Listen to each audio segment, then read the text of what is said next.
मालिक कितना दिन बोले ऐसे ना कुछ ये दर्द दवा होता है।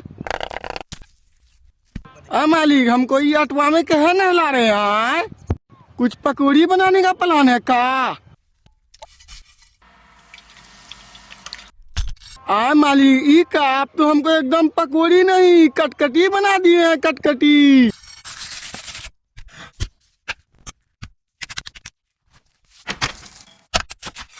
ई का मालिक आप तो हमको एकदम देसी पिज्जा बना दिए हैं, देसी पिज्जा। आपकी कलाकारी तो पूरी दुनिया फैल जाएगी। कहते हो दोस्तों, इसी खुशी में ठोक दो लाइक, कर दो सब्सक्राइब।